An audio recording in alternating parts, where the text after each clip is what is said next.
Geldiğiniz için teşekkür ederim.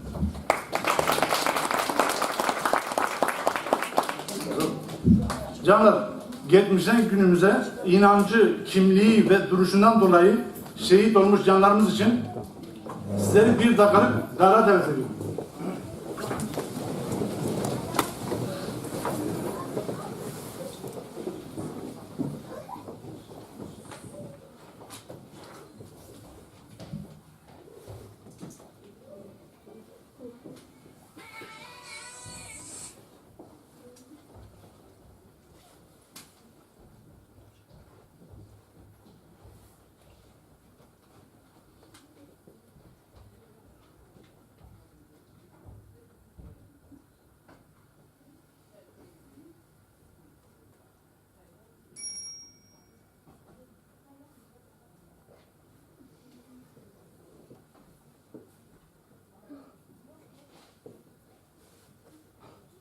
Çok teşekkür ederim. Devirleri daim olsun ve onlar için, onları düşünmek için bir anla, onların anısına bir mum yapıyorum.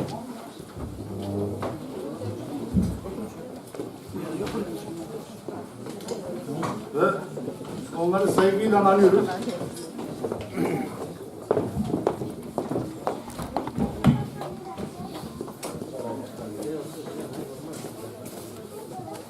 Dara göre smadını fet bugeni, wayir bir zonuma bindiğim.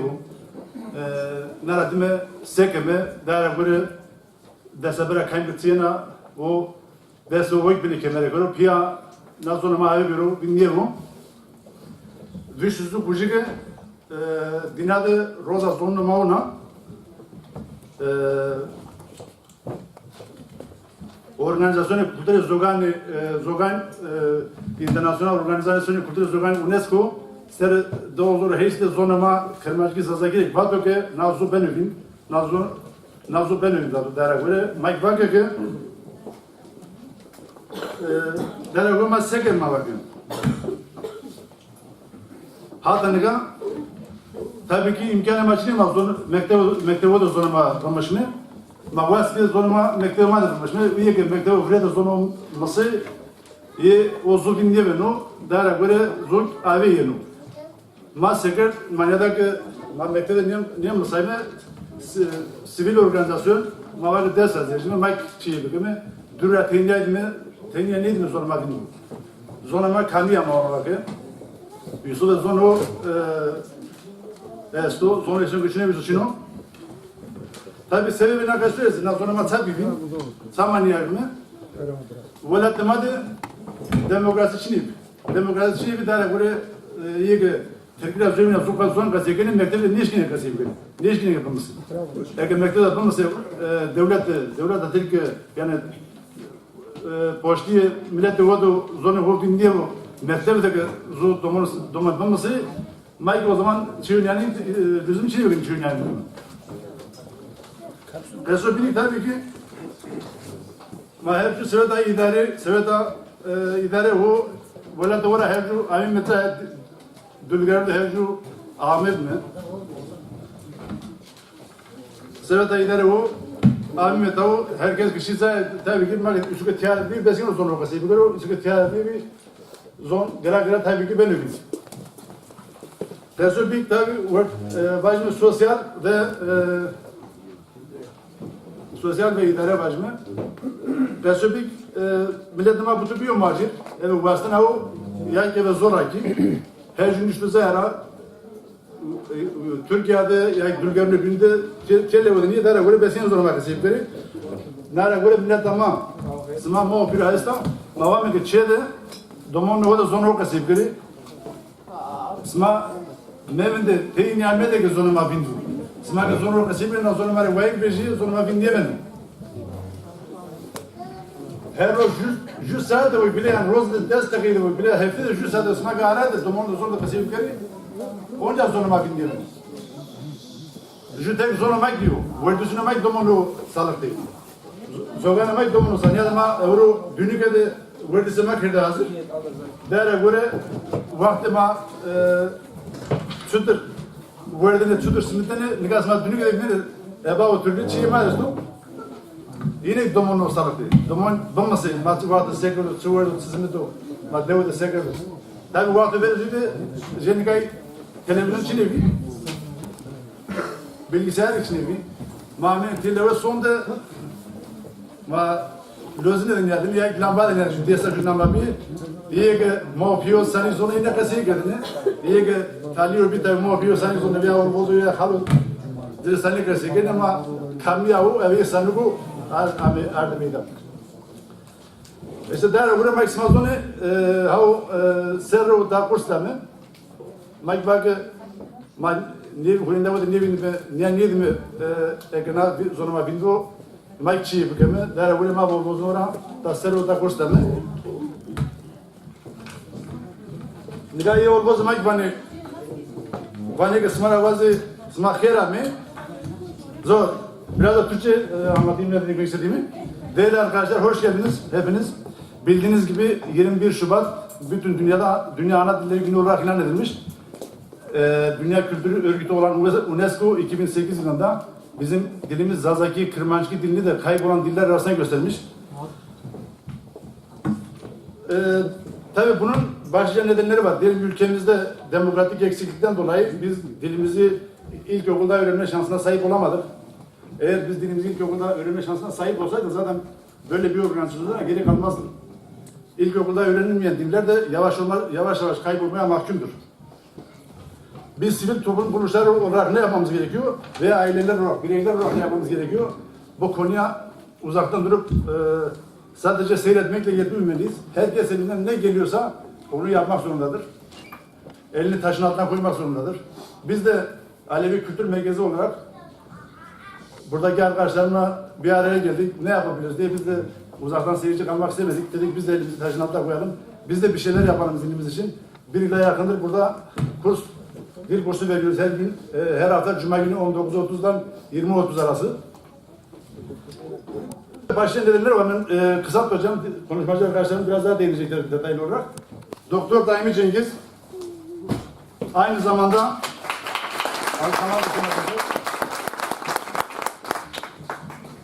kendisi yazar ve bizim kültürümüzü klamlarıyla yani sanatıyla çok iyi icra eden arkadaşlarımızdan biri. Bu konuda ona teşekkür ediyoruz çalışmalarından dolayı. Başarılarının devamını diliyoruz. Bu gördüğünüz kitap Dersim'in son 100 yıllık tarihine ışık tutan bir kitap. Ben kendim okudum. Yani size de tavsiye ediyorum. Dersim'den neler olmuş, neler bitmiş 1860'dan 1938'e kadar neler yaşanmış ve ondan sonraki dönemlerde neler yaşanmış.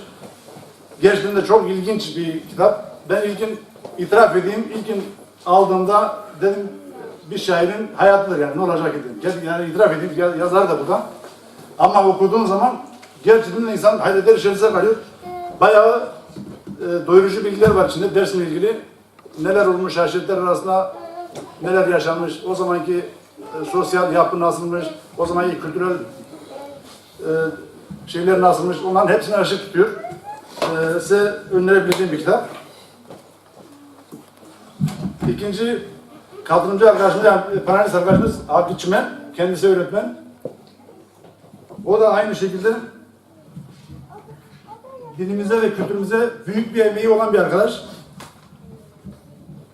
Orada bir sürü kitapları daha var. Yalnız Zazaki Kırmançki'yi öğrenmek isteyen arkadaşlar bu kitapları alabilirler. Üçü bir arada 18 euro değil mi? Burada gerçekten de nasıl baştan hiç bilmeyenler için çok güzel kitaplar.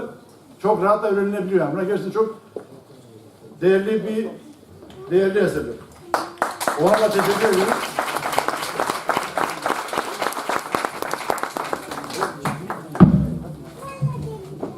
Olmaz Hakkı ve Olmaz Daimi her ikisi de kültürümüze ve inancımıza büyük katkıları olan arkadaşlar.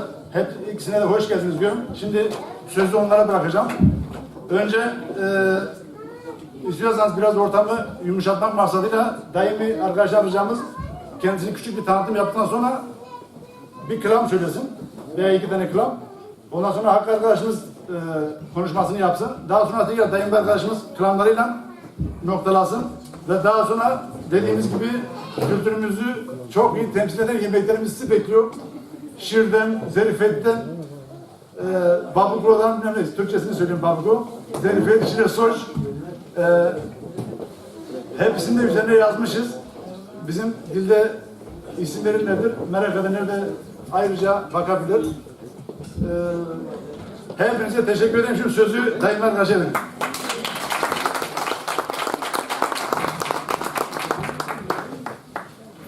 Smahyer sarosunu masara. Ben konuşmamın bir bölümünü örnekleri Lazca vereceğim, Türkçe ile çevireceğim. Şimdi Hakkı arkadaş zaten dilin tarihi, önemi vesaire kimlikle alakalı olan konuşmasını yapacaktır. Ben de bu dilin özellikle felsefe, mantık ve estetikle ilgili olan örneklerini genellikle kranlarımızdan, manilerimizden ve inanç dünyamızın çeşitli öbeklerinden örnekler vererek anlatmaya çalışacağım. Çünkü yok olmayla karşı karşıya olan bir dil ama biz bunun özellikle klanlardaki o dili, inanç dünyamızdaki o dili, o dilin felsefesini, o dilin mantığını ve estetiğine baktığımız zaman gerçekten hayret kalırız, hayret içinde kalırız. Çünkü bu dil yok olmakla karşı karşıya ama aslında çok büyük değerler taşıyan ve bir halkın kimliğiyle ve kişiyle alakalı olduğu için bizim için son derece önemlidir. Genç arkadaşlarımız şey verdi yani burada çocuklar, genç arkadaşlar sağ olsunlar onlar SKJ'nin bir iki şeyini dille ilgili bir iki manisinden örnekler verdiler. Zonema zone hızırı, donema done hızırı ya da Vasko kauserrevanu, dair zonu vodavanu, kamu astu inkarkanu, tözerzen resa osunu örneğini vermişlerdi. Bu SKJ'nin manisi. Ama burada bir şeye daha değinmek istiyorum. Bizim büyük bir şair, kadın şairimiz vardı, Vakile. Vakile ile 1980 yılları civarında Park Köprüsü'nde görüşmüştüm. Körtanlıydı. Dile daha önce aşiretler arasında pek çok yere atlı, adeta bir süvari gibi aşiretleri bir bir gezip ağıtlar okuyan bir şair. Fakat son yıllarda köyünü terk etmiş, bir eve mahkum olmuş ve yaşlılığını öyle yaşayan bir kadın dilimize ilişkin şunu söylüyordu. Rav velahke kod kovunema, mektevke kod devunema, radonu teyipke kod şevunema, millet duayri kovuraker, sayri kovuraker. Yol yolaklar dağlarımıza, okullar köylerimize, radyo ve teyipler evlerimize girdikten sonra halk kendi şairlerini de unuttu, kutsal değerlerini de unuttu. Aslında Vakile mektebe, yola, teybe karşı olan bir şair değil. Ama baskın olan bir dilin yani bir resmi dilin bir asimilasyon kurumu gibi bir halka dayatılması, onun dilinin asimile edilmesi yani bu araçlarla o dilin yok edilmesi, o kimliğin yok edilmesini anlatmaya çalışıyor. Yani bir kitapla birlikte anlatılması gereken bir asimilasyon politikasını bir maniyle ifade etmeye çalışıyor. Bu arada geçenlerde bir kitap okumuştum. Aramızda yok, rahmete gitti. Binali Bozkurt'u hepiniz tanırsınız sanırım bu bölgede. O kitabı okuduktan sonra kendi köyü üzerine olan bir çalışmaydı. Biraz hatırat, biraz bir köy çalışmasıydı.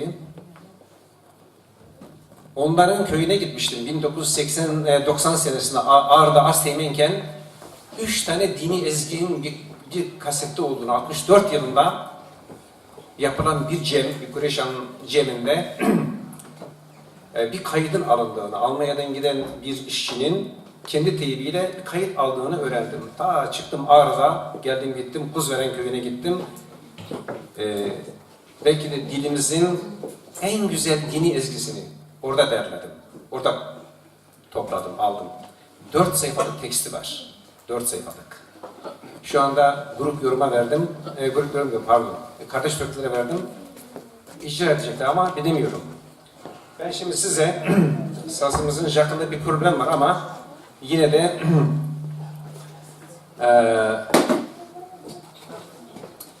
şeyi okuyayım. Erzurum Opey'de kılavını okuyayım bir tane. Hava biraz şey olsun. Biraz ortamına, atmosferine girelim.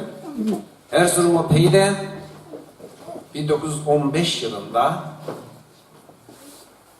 Dersim aşiretleri milis kuvveti oluşturdular ve bu milis kuvvetlerin başında milis komutanları var. Bunlar Ruslarla mücadele eder. Erzurum ve Van cephesine kadar giderler. Orada Ovacık'tan Asuru denilen aşiretin Deman kolundan, yani Dema Asuru kolundan Halil diye bir milis komutanı vurulur. Annesi Ovacık'ın Lertik bölgesinden kalkar, Erzurum'a gider ve Halil'in mezarını yapar, çıkar gelir. Bu klan Halil'in parçasıdır.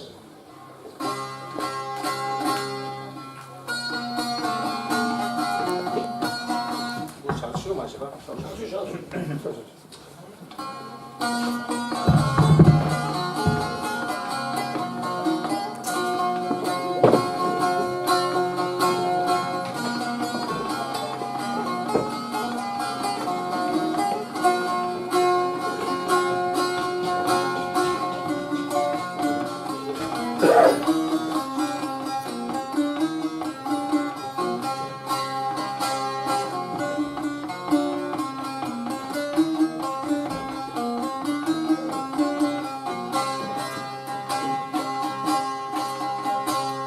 Erzurum Opey'de braso nevami, kekoso nevami. Helildan o piero, jeşim şere sami, jeşim şere sami. Sene meravazi, bio comandare vani, bio comandare vani. Vay vay vay vay vay vay vay. Vay vay vay vay vay vay vay. Gesimden dino diayene teket velil berayi, teket velil berayi. Gesimden dino diayene teket velil berayi, teket velil berayi.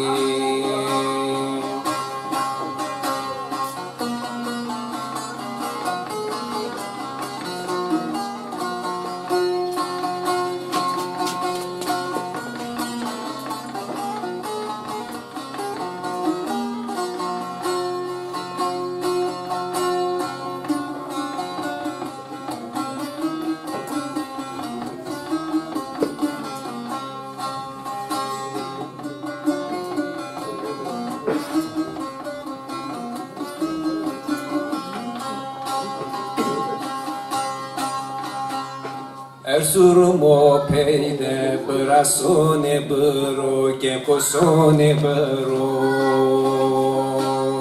Toptongna vurışı kede vadro, bra vadro.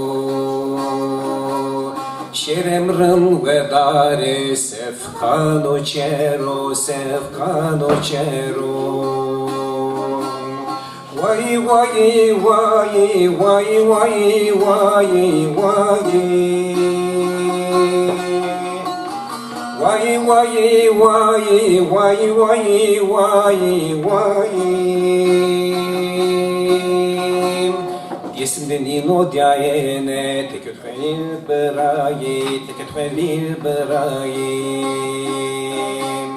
Yesimden dino diayene teket velil berayi, teket velil berayi.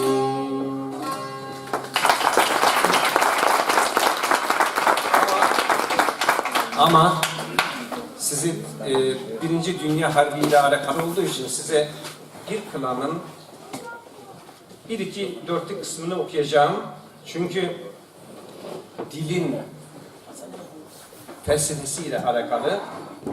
Yeri gelmişken bunu okuyayım, sonra sözü ben arkadaşlara bırakayım. 1915'te biliyorsunuz bir Ermeni soykırımı yaşandı. 1916'da da işte Ruslar Doğu'yu işgal ettikleri dönemde biliyorsunuz bir işte Sarıkamış ve Sarıkamış, Erzurum muharebeleri yaşandı. 1916'da Dersim'den Harput'a giden hangi Dersimli varsa özellikle genç belli yaşayan 20-40 yaşlar arasında yakalayıp direkt oraya gönderiyorlar. O dönem atıyla Harput'a gidip şehir yok Tunceli'de biliyorsunuz. Alışveriş yapıp atını hana bağlayıp alışveriş yaptıktan sonra atına binip Dersim'e gelmek isteyen Şair Hüseyin adında birini yakalıyorlar. Direkt askerlik şubesine oradan Sarıkamış'a götürüyorlar. Bu uzun destanvari bir şey ama bu dilin gücünü, bu dilin estetiğini, ifadesini anlatma bakımında gerçekten çok ilginç bir kılamdır. Bakınız.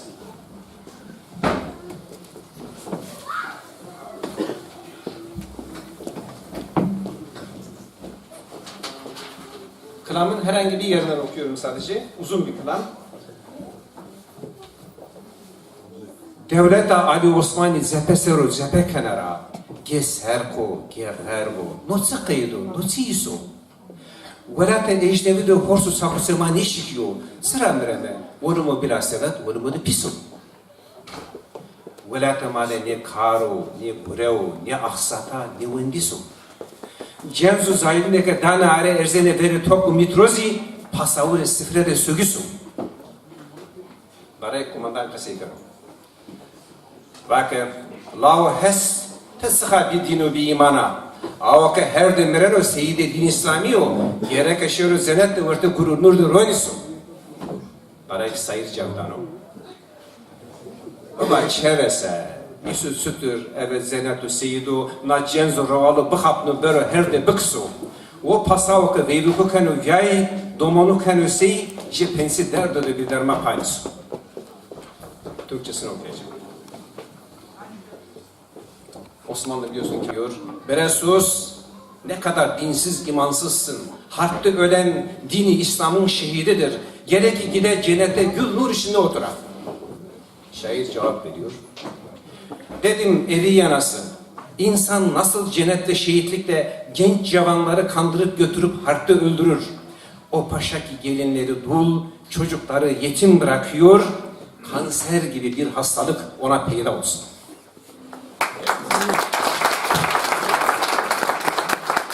Bugün de Afrin'e sürülen işte şehitlik cennet edebiyatıyla sürülen bir ton genç var. AKP iktidarı bunu gönderiyor. Oysa başta Erdoğan'ın ki şunu söylüyorum size gelen cenazelerde diyor ki işte cennet nasip olmuştu. Allah size şehitliği şey yapsın, şehadetini şervetini içersiniz diye bir takım telkinlerde tavsiyelerde bulunuyor. Durmadan bunu öptürüyorlar ama oysa başta Erdoğan'ın 2 tane çocuğu, Gül'ün çocuğu dayılmak üzere AKP'lilerinden en başta il yöneticilerinden tutun milletvekillerinden 320 kişi bu son 3-5 yıl içerisinde çürük raporu almıştı. Hiçbir saat gerekmiyor. Saygılar. Nega Musnove kursa zonema hakkı bırak asayıkano. Kendisi öğretmen Hakkı arkadaşımız. Biraz önce kitaplarını da tanıttım. Kendisi kısaca bir tanıtacak ve size o da dilimiz ve kültürümüz hakkında açıklamalarda bulunacak. Sözü şimdi Hakkı abiye bırak.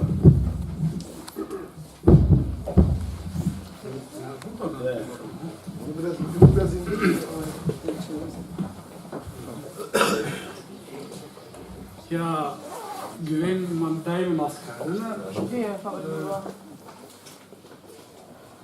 Sirus eşler o ita malbünken sorsar Türkiye'de azın yedi malbünken.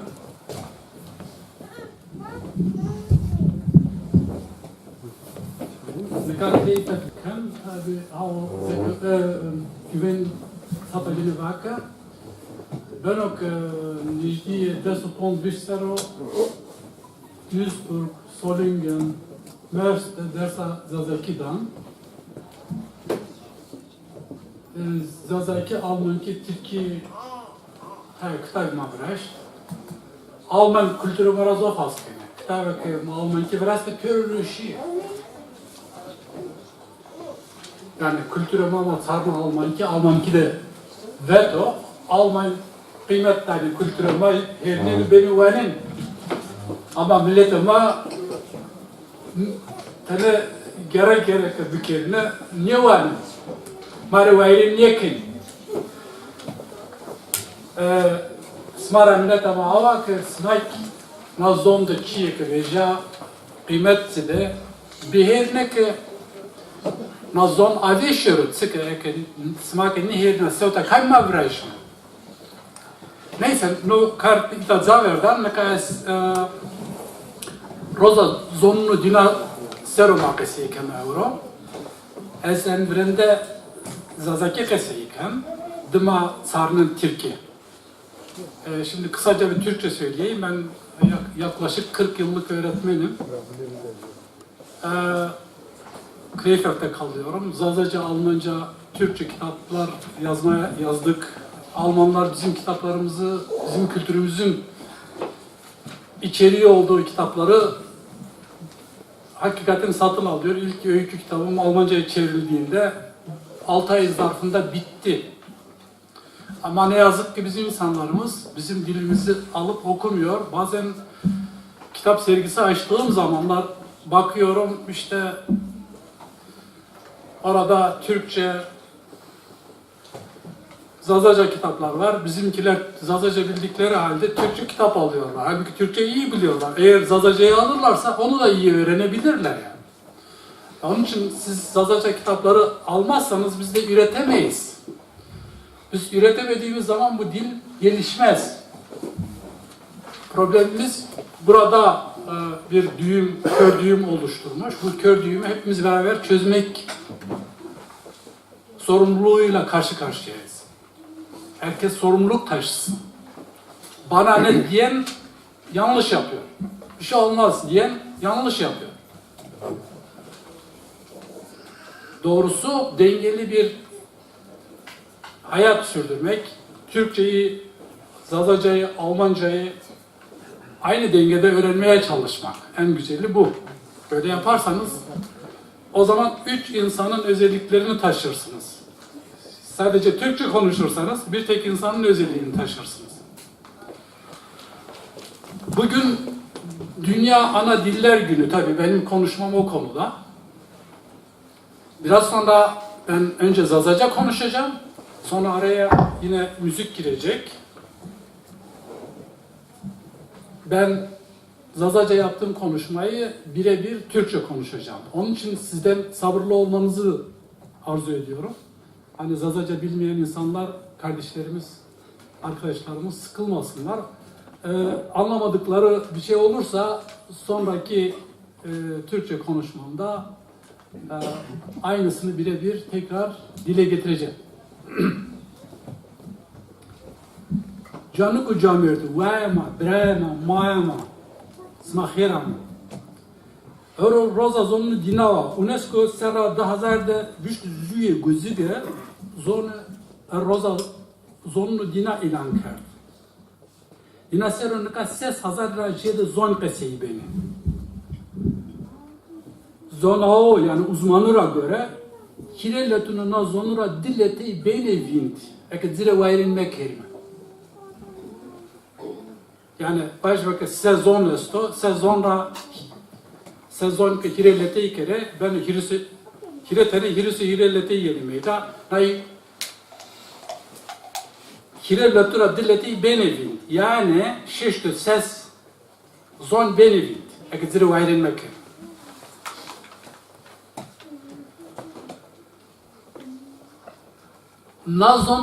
nazonura ta zon tehlikedir, tehlike vindiyane. Vindiyane zuçuyordu bino, tehlike vindiyane de diyane zuçuyordu bino, tüörtere mekere. Vindiyane büyü vind, sata bine şu derdi diyedra, büyü vind, bak endi büyü vind şu. Ama tehlike vindiyane de bana vind ne diyor? Na zone ke tehlike vindiyanedir. Zonu mao. Zonu pirikuno mao, diakuno mao, kalukuno mao, zonu zede mao, zonu mao. Ma gerek zil vayren ki. Zone ke na dinasero kesiyi beni piyoro vayren dügeli niye? Dügeli devlet yani. İyi taylı dügeli oeste, iyi taylı dügeli o Çin'e. Ama iyi zofini dügele hoçini. Dügele zof senik zonu. Zofe senik zon vayrezi dügele. Dügele ke millet oku vayrezi dügele o zon öyle vayren kanu. Zon o kanu mektebu, kanu üniversite, kanu televizyon, kanu radyon, zon öyle vayren kanu, zon o adi ben. Ama zon millet oku vayrezi dügele niyo? Desene kanu zon öyle vayren kanu. Dair oku zofu zon tengelere, çıkır. Dügele ke dügele milli, yani milli devlet. Yuvazene zonlu günü bükse. Zonlu günü vartara uvedara hem oku vayri zonu bini rın bijeri bini bandıra. Dair oku zonu dina zofu zonu dina tehlike verir. Tehlike ditara verir.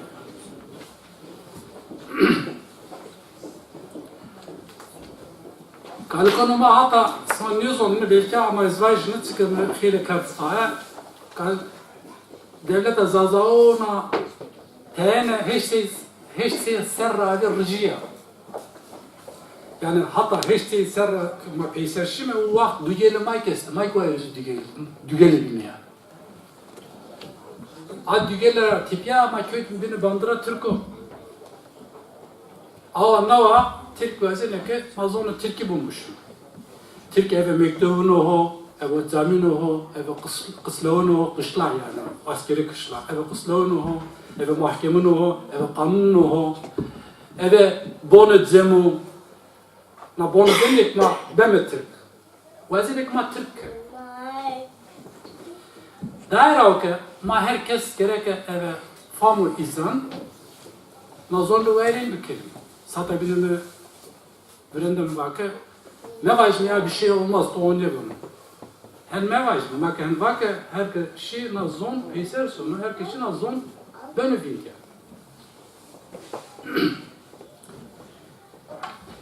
Bakı körüp ya zerre uves na zon da verin bir kelime zon dinliyor ben zon kıyvin bu. Bakı dumonu burusunu mekte burusunu dersa zon mesela na yuta kurs kardora es kurstan nabra laukovano snata zon maadi beno make her roz zulauke zazaki goştme dilauke Türkü goştme ne ben o sa dumonu may simkener ama na zon musin make dumonu odi make ne musayım ma hokke na zon kasini ke dumonu ma tutul bu musin esker na zon kasini ke tutul çenamı lazım zon ma kasini ke belki de zonu çenam mal mana zonuma kasıykan. Kay kasıykan atık es kasıykan daira kasıykan. Eski kasıykan eski menüşünde aynı mesela. Yani domon mao piyano hodin yalan. Her millet vayrı zonu, her millet vayrı kültürü huyu. Mayk zu milletine, galete mekere, hokuz nevine. Zonu may kesto, kültürü may kesto, itikadı may tenna züna, kültürü may tenna züna, na züna yani ama milletini binura kanaca, kana zümlet, may zümlet. Millete de kanu, zonu de kanu, kadimiyo, nostoga kral Dariush, dazaro ponse hirse hiç serravi, svarrand hesna. Da hazaro ponsev virüsü hiç serravi. Yani millet ravi ponsev vişte köy büstünde kemerseru nosto. O nosto da name milletema, name zonumayk tekarino. Fajino. Zede mayk tarafta dügeliniyorum. Mesela dügela sasanyo, sorsa ponza serra hukum kav. Millet ravi Dima da hazaro diseo viştu sonra hatta ve seseo ponzası zu dügela sasanyo zavko Eurovane Irak İran Anadolu uzav pürü hukum kav dügela sasanera tipya dügela ziyardino disey sara hukum kav en dugalama peyne nam o büyüdiye tilki var büvey oğulları. A dügelek tam sev deser hukum kırdı. O vakt zonuma kese ediyor. Kemer sörün noşuyor. Zona alime tarafı ilime zonuma zazaki zona avesta vinini. Avesta kitabı mübarek Zerdüşt'ten diyor. Dini Zerdüşt'ten. İslam ravi, Hristiyanın ravi, Yahudin ravi, din o ki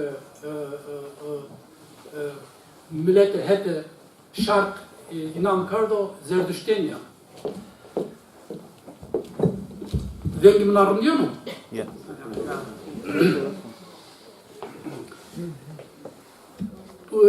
Mordeme ilim var ki zona zazaki yok Avrupa seydan o nejdiye zof nejdiye zona avestadır. Avesta milatra aviye dörmezse hiç seyo hazar seradan noşya. Yani koytra niyadan niyade hira hazar serada. Yani o zofkan zonun ne yani nüştur. Daira honda zulüm alma honda adır masero kardı ve millete masero honda adır kardı. Ancak o zon kasih kardı. Ya. Yani pense o korini şey yani kan o zon rövbi. Sazaki çezonu diller familyası. Çezonun Hindu İran'da zacını. Çezonun Hindu İran'da çevresi zonu esto. Na zon razük zon ama zazaki yok. Na zon hede fonoloji ilimde her var. Fonoloji yani venk yani ses. Hete leksikon, hete pesura. Hete morfolojira yani takılar, diftong. Zük eke Vayre düz onu kızımın mas niye kart, fam niye kart. Na çorp istasura göre o zon tek zon kavul benu, hoseru zon kavul benu. Sasakik niyaro, verte zonlu İran'da, seru sonu da zonu, hoseru. Gramatiği özüvino, vengi özüvino, morfoloji özüvino, mave farsorak, mave kurdorak zümün famnekan. Daira zazaki kurtkiniyor, kurtkik zazakiniyor, kurtkik zon hoseru. Zazaki zonu da devletiyor, yani zengin. Türkiye'de Sevta Almanki yani sosyal vajnos. Ne Almanki zonun sosyal, Türkiye'de vajno sosyal. Yani Almanki'de evet Z noşunu, Türkiye'de evet S noşunu. Sosyal, Sevta sosyal Türkiye'de zukasetçino. Türkiye'de pese Avrupa gureto. Made Zazaki'de Sevta sosyal evekom, vayrekom, göneger. Mad zov kase este sevta sosyal. Yani na zonu kültürü yok. Ayar vazen bir yazın. Na vatay zonunu binodek este. Ama zonu var penarındaki vajine. Zerremi törü diyesem. Sağ haktı sırası lükam. Gönemi törü girina. Sata bine dumonu vayknal. Bundak tercih. Kase vay. Yani her zon hosero rındako. Eke rındak kesebi, eke hosta kesebi, rındak vaja, rındakine o zon o vakt gölü böyle. Daha sonra ne de UNESCO satabinde güvenlik vakı, bırak güvenlik vakı, o kültüre dinar seleknen o, kültüre dinar vayrenken o. Sevata zonama na habere kardevi, la vakı eke smakı zazakiri vayrenmekiri, zazaki seserra tipya mreno, zazaki tehlikedir. Niye merdo? Tehlikedir. Gerek smakziri vayrenmekiri. Ama na mapyoro bir meseferde, Hakas sıkır mükay orami miteli ve zırı vayren keme zonu ho ne verdim bin bu zonuma dinle benim. Ma hondaki nami telle ve tiari na zonu kısmete kerde na zon yemirem. Ta ese gvar ya o zon merdo. Raşlıyor. Ona 4 milyon iso yani istatistikonu Türklara göre 4 milyon ona keseyken. İlk istatistik Türkler. Ma istatistik maçını. Ma istatistik ne var aslında? Yani daire raşlıyor. Zonuma ona Osero, ona kasibeno, ona vajino, eve zonuma tiyatroya este, eve zonuma sinema, filmi sinema vrajiye, na zon en rayet kolay ne da bunu kıster yani. Zirvayren kem. Zu zon ki kağıt bine şia zona de bin benozar. Zonu ho bine şia zonunu binora vejime. Bine şia de mendene tehlike de gırsoya. Zümrüt bin sevata zonuma ne var? Ya ezna zonu vayren bikirim. Milleti bin vazene ke zonunu milletini yiyor, zonunu hora kadar zonunu binu büküsü. Vazene ke zonunu binu zar kere, sıst kere. Zonunu binu vane ke o zon toyru ne binu, sekana. Dedi tibesini kana aksata bükür, dedi tibesini kana araba burası, dedi tibesini kana meyve sebze burası. Evet, o zon tibesini ticaret bükür. Nika timin vaten ko zon ne kağıt mektebi, nika zonuma kağıt mektebi. Timin vaten o zon üniversite ne kağıt, nika zonuma kağıt üniversite. Ya?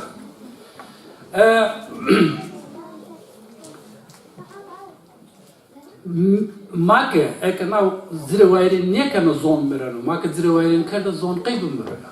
Kaybıyla sevdim merano. Çünkü ma honda kaysi kar.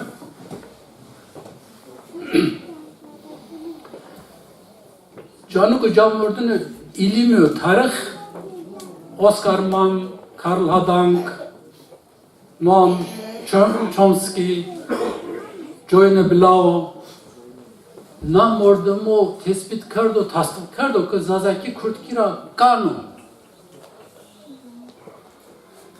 Maksudur ki ne şikme laze horavaj mı bao, çene horavaj mı daye, ayıp o yani.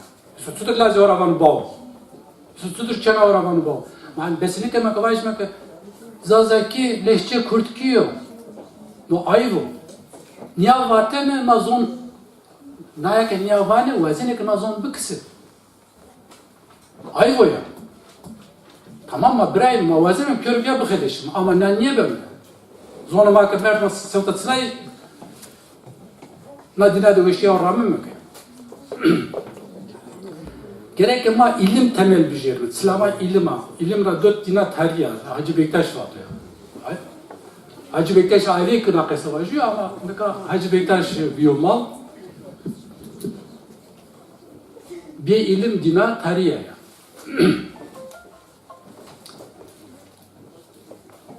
Her name millete marak mezge millete ma ideoloji körlüğü var da. Tayvan'ı ki tinyara, Tayvan'ı ki tınava, ama ne kadar tarihte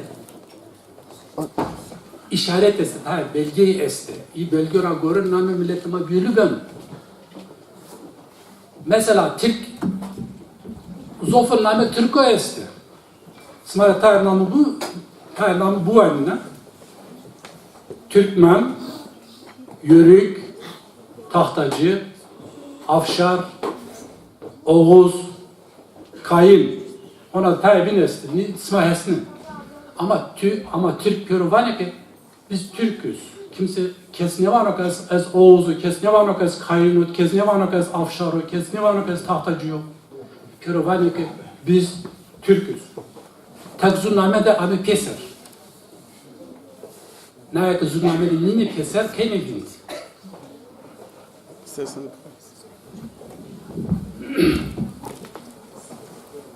Millete maik za taya name ho este. Ama name mao milli zazav. Name zona mao milli zazakiyo. ma ke inami bin name maya ama ben madinora huye ne keme Türk tahtacıra kayınra Oğuzra huye ne keme ama name hu milli Türk iyi mayk name ma milli zaza nera huye kardene runde niya khere niya Çünkü mazuniye ben o vakit. Yani delile ke este Yunus mare vajne secere Kureş. Hazaro hireseo vişto neuda secere Kureş vrajıyor. Alatin kei kubat ebe mühür o mor kargo. Dine secere Kureş'te Mordeme ilim imza kardo. Mordemo ke secere Kureş imza kardo zu tolu ve ra itikate zazaunu elevino. Name-i alim kabila zazaura molla banıyor yani zaza halkında. Na secere de name kamiya milletema ben azalane tam hotsi serra ve noşuyor.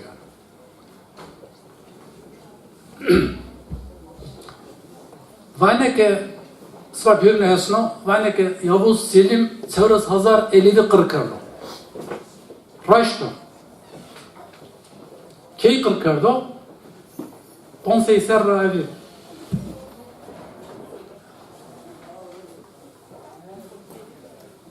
Eleviye ki vakt kırkardo torne dönün torne iyi eleviyor neka zazaya sünni. Smarın da esna. Çevres hazar o kırkardo torne dönün neka eleviniye zazaya sünni. Çünkü o vakt piyoro ne zazaya kısıykani piyoro elevi biye. Mavimi koğra kheleşayma, maak elevimi koğra kheleşayma, iyi ki zao düzleri ova dere, iyi kırkerde ya personer zulümle damisini bir sünni. Mave iyi zazaonu sünira biraymi, vaymi, mazümületmi, osasmekeri. Maak vaki imaraniye, niye marındayk mi, iqeftsili. Uça her komite var dara, tarih komite var dara, ilim komite var dara, raştiya hoy komite var dara, uça peni amarın denina.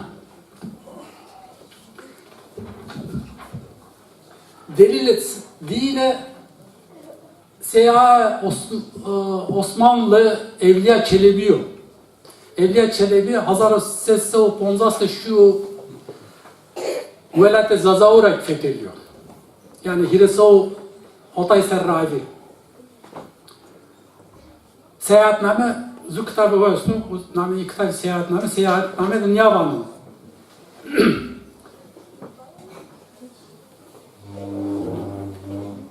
Şart da en zona girsek qesibene lisan-ı zazakiyo, lisan-ı lulunu. Lisan-ı lulu ve lisan-ı zazakira zu zona.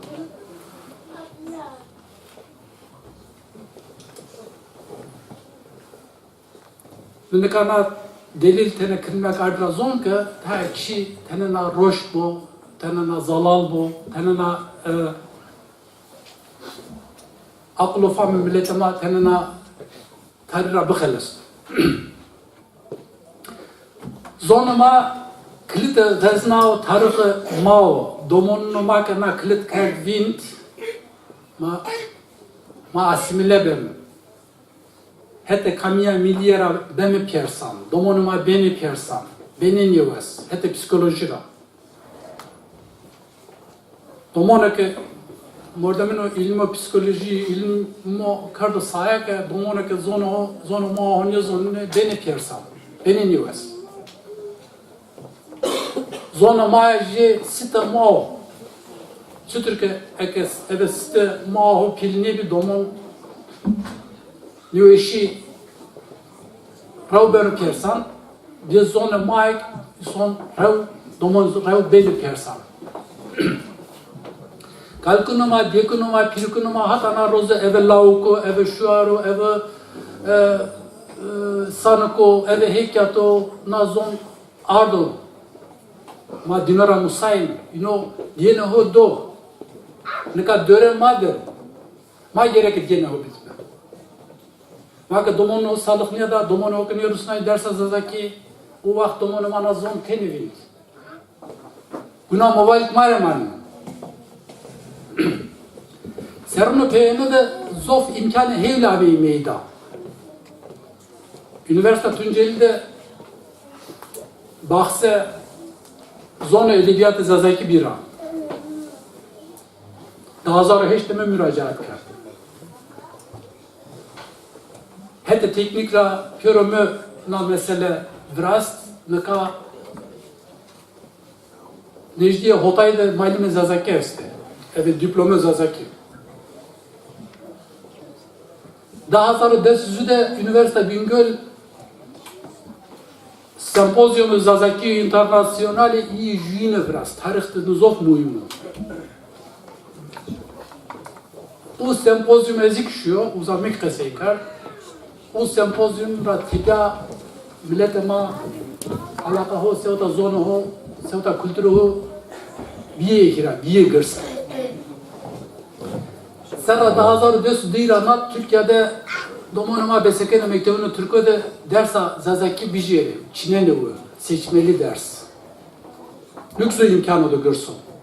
Eki sempozyumu Bingöl'de ne bilin, ne bilin. Erçi zümüne gire daha ya.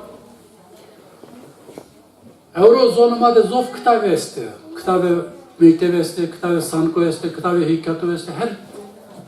Her dizin kitap esti euro. Ne eki vazine, ne eki zerra uzreviyasyonu, eki buane, nazon aviyasyonu.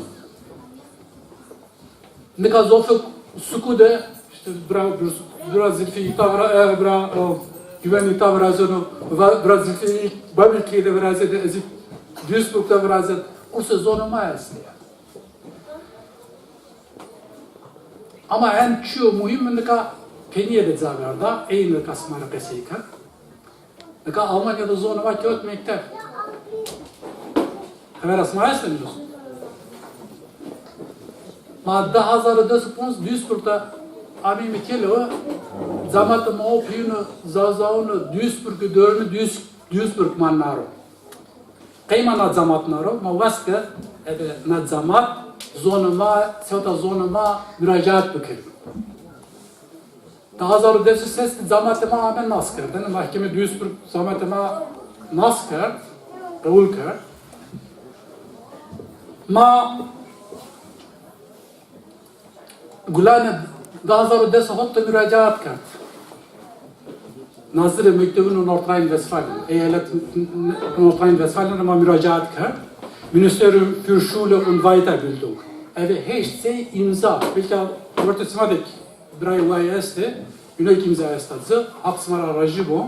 Smaki ne bir, na kart ne bir yani. Hiç şey imza ama derde Ministerium für Schule und Weiterbildung. Müracaat ama Ağustos yani asma payıca asma onunla peyne de kabul kar. Tazar hopta. Daranat müdürü mektebini Duisburg maskılayı köyüne.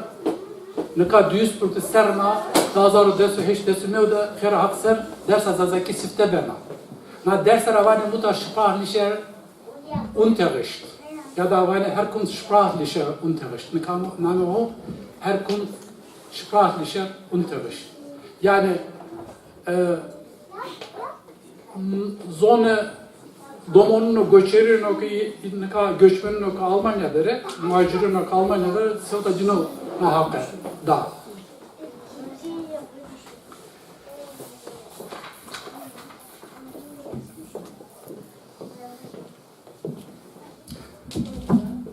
Daha sonra dese ne öde Duisburg'da müracaat kema, derse sifte kema, ama hakikat yine sevda Duisburg niye tüm eyaletin Nordrhein-Westfalen'den hakkı mütevera, yani sma tabi yeri dese tons dumonu bir yere telo, dekana ban yani sıl olsun o.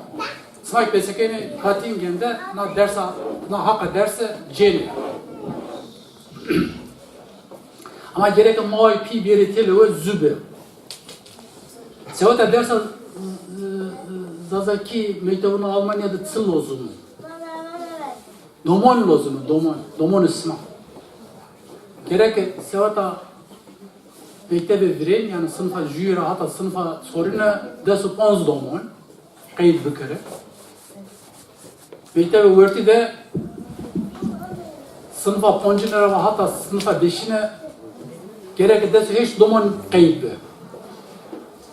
Domanlara tipe malim lozumu. Neka şulantı düz bükür sor malime müracaat kırdı. Yani malim aslında Türkiye'de bir mezun bir ilk gazeli biriydi. Kitabı derse lozumu. Kitabı derse haka sıkırma viraj, evet pedagoji, evet didaktik, evet ilmi pedagoji, didaktik ma kitabı derse viraj iyi günlük virajını. Her çırağını muaypi gerekli bir yere tele zübü. Her çiz zaverde, yani ortada hatta ideoloji zaverde bir yere tele o sevtan azon bugure. Domon bir yere tele o, domon o kayıt bir kere. Ora tipya na derse deseken isma ceni, yani domon isma deseken na derse ceni.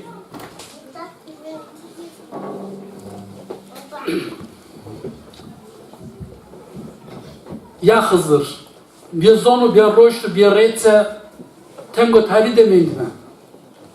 Koytmen da ya Hızır o kal. Ezelra venga todamı indi bir birese.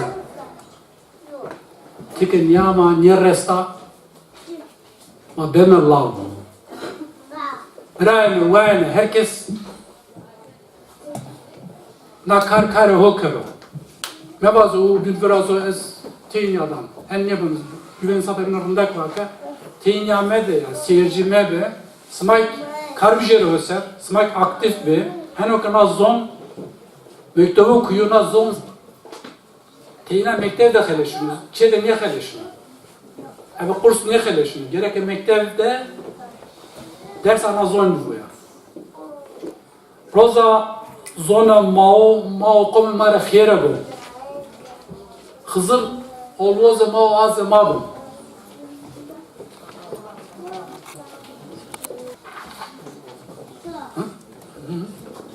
Ne kadar Türkler? O que vai ser o ratipe Türkler sonra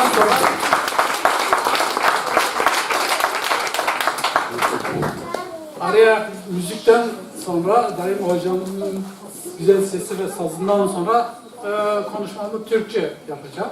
Aynı konuşmayı bu şekilde beni sabırla dinleyen ve Zazaca bilmeyenlerin anlamadıklarını anlaşır hale getirmeye çalışacağım. Evet dostlar, şimdi ben de yine dilden işte klanlarla, manilerle örnekler vermeye çalışacağım. Aslında seçtiğim örnekler dilin bariz örnekleri olduğu için pek çok bariz örnek var. Dilin gücünü ve bu kimliği önemini anlatan şeyler, örnekler. Bunlar çok önemli örneklerdir. Yani bu dil hele 19. yüzyılın başlarında yani sahilerin, Seykajin'in ya da Şair Hüseyin'in yaşadığı dönemde tabi bu dil imamı yani 38'e kadar bir kırılma yaşamadı. Fakat 38'den sonra klanlar sustu ve 38 adeta bir milat gibi her şeyi kesip attı bir tarafa. Oysa çok önceleri bizim 7-8 saat süren cemlerimiz vardı. Bunlar Zazacan'ın konuştuğu yerde Zazaca yapılırdı, Kurmancı'nın konuştuğu yerde Kurmancı yapılırdı ya da arada bazı dedeler Türkçe repertuarda okurlardı. 8 saat sürerdi bu. Fakat bir kesatlık oldu. Yani adeta bir kırım girdi dile ve kimliğe. Seykajı'nın dediği gibi üzerine Seykajı 1936'da vefat etmeden önce yanına giden akrabaları diyorlar ki bir şair çağıralım senin üzerine ağıt okuyalım. Benim üzerime diyor ağıt okuyanın ben diyor neyini ne yaparım? Yani şu ağır bir dil kullanıyor ve diyor bundan sonra diyor klanlar susacak ve sözler sürgün gidecektir diyor. İşte ondan sonra 1938 harekatı geliyor, kıyımı geliyor ve kıyımla beraber dil büyük bir katliam yaşıyor. Yine vereceğim örnek Doğu Dersim cephesinde, yani Şah Hüseyin Beyler üzerine söylenen klan ve Mani var. 366 Pare köyü olan Doğu Dersim'in Şah Hüseyin Beyleri 18 ve 19. yüzyıllarda, 19 ve 20. yüzyılların, hatta 1960 yıllarına kadar bu Yassıada'ya kadar gittiler onlar bazıları. Ta Erzurum'dan tutun Pülümür'e kadar çok geniş bir coğrafyaya hakim. Cumhuriyet döneminde de her dönem Erzurum tarafından, Erzincan tarafından 2 milletvekili parlamentoya gönderen İsmet İnönü'nün kivraları ve daha sonra Demokrat Parti'den de milletvekili gösteriyorlar ve Yassıada'da yargılanan milletvekili adayları da var. Bunlar bu dönemde tabi buralarda Dersim'in örf ve adetine, yaşam şekline, inancına aykırı çok değişik kötü uygulamalar yapıyorlar. Sadıcını öldürüyorlar, ikrarını öldürüyorlar ve damaklarını öldürüyorlar. Ve bu durum üzerine ağıt yakan maniler söyleyen Seykacı bunu şöyle değerlendiriyor. Hak da hanesima çe savşen beysan, töresima töreçe Osman, sima de södri kraru imano, son de nızıduman. Allahsız siz Şah Hüseyin Beylerin hanesini yıksın. Sizin töreniz Osmanlı töresidir. Sabah ikrar iman verirsiniz, akşam döner ikrar imana kurşun sıkarsınız. Neden? Çünkü Osmanlı ile girdiği ilişki ölçüsünde Osmanlı sarayındaki o baba oğul katliamları Doğu Dersim'in bey konaklarına da taşınıyor ve şair bunu protesto ediyor. Yine 1858'deki Tapu Kanunu ve daha sonraki devletle olan ilişkilerinden hareketle 366 Pareköy, yani Erzurum'un Çağat, Aşkale'den tutun da Tercan, Çayırlı, Pülümür, Kığı, Erzincan'ın bir bölümü ta gelip Nazimiye'ye kadar dayanan bir bölgede 366 Pareköy'ü, kırları, dağları kendi üzerine tapılıyorlar. Şimdi şair bunun için şu kılamı okuyor. Kev miremli kev, bege hirestevu şeştu sestevu, toqeyd sanu gerisu kuğu, hardo devrestu destet bir rızav. Devrane begu pasavu, dinali gedece şia daru, jihevni sev. Mire zalimin meke, zulüm vere parnika zalimu da jetheliye kengerrev. Cer saadema hardo devrestu, mirem zor asmenu kevu. Zaru kırmancı yere kes ne kutubine destu pavu. Türkçesi, hey beyim hey, 366 Pareköy'ün beyi. Üstüne tapulanırsın kırları ve dağları, kutsal toprağa rızasız el koymuşsun. Beylerin ve paşaların devranı bu dünyada bir ağaç gölgesi ve bir gecelik uyku gibi geçicidir. Bire zalim olma, zulüm zalimin burnu dibinde bir kenger dikeni gibi bir gün biter. Aşağıda kutsal yer, yukarıda mavi gök şahidimizdir ki Kırmancıye'de kimse asla el ve ayak altında, yani tutsak, yaşamayı kabul etmedi. Şimdi burada kırsal alandaki sınıf ilişkilerini de dile getiren bariz bir örnektir. Şimdi bir başka kalamı daha size şey olarak okuyayım. Ali Bey'in öldürmesi, kendi ikramı öldürmesi.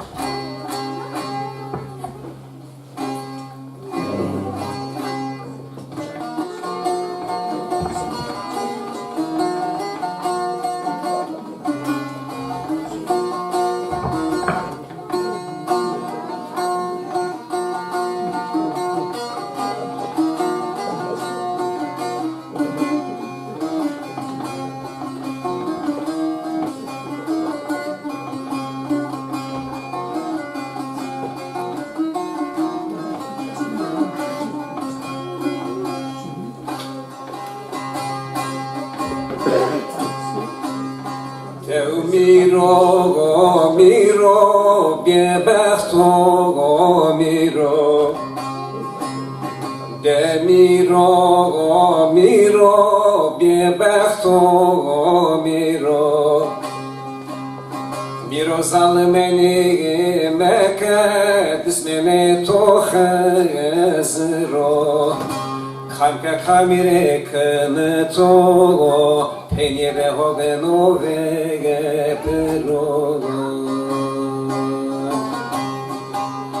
Kamka kamire kınato birem penyere hogeno ve pero.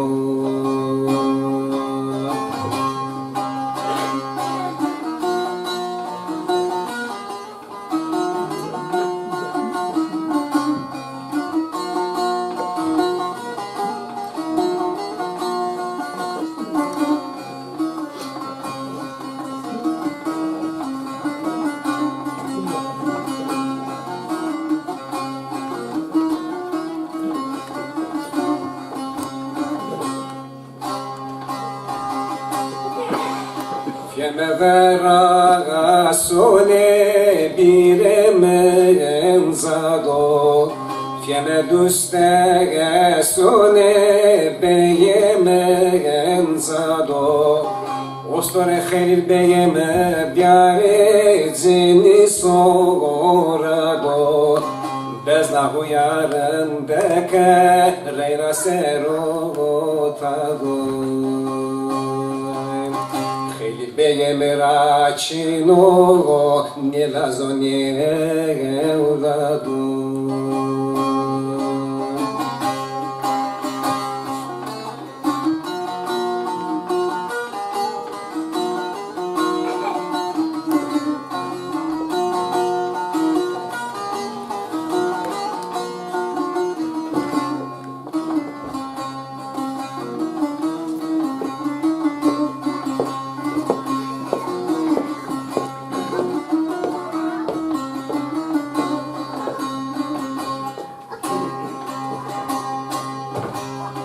Fiemme vera sole beyem zerdo Fiemme duste sole mirem zerdo Khelil beyem rosh yom khatuner yehoterdo Mir ve khelil beye piyaşiye baras yede sonde haki verdo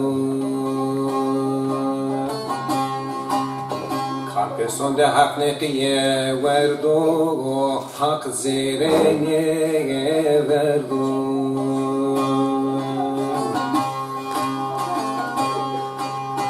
Gazneşe soşembeye zofeye hak hovirala kerdo Miro disnene tohe zero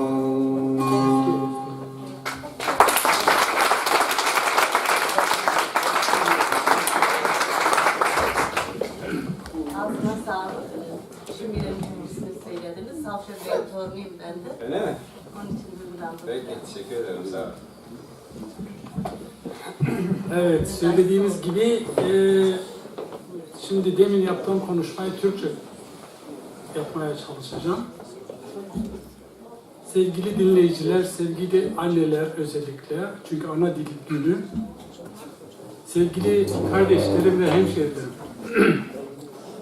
bugün Dünya Ana Dili Günü. UNESCO 2000 yılında karar almış, her sene 21 Şubat'ta ana dil gününü kutlamak için. Dünya üzerinde 6000'in üzerinde dilin konuşulmakta olduğu kabul ediliyor, söyleniyor.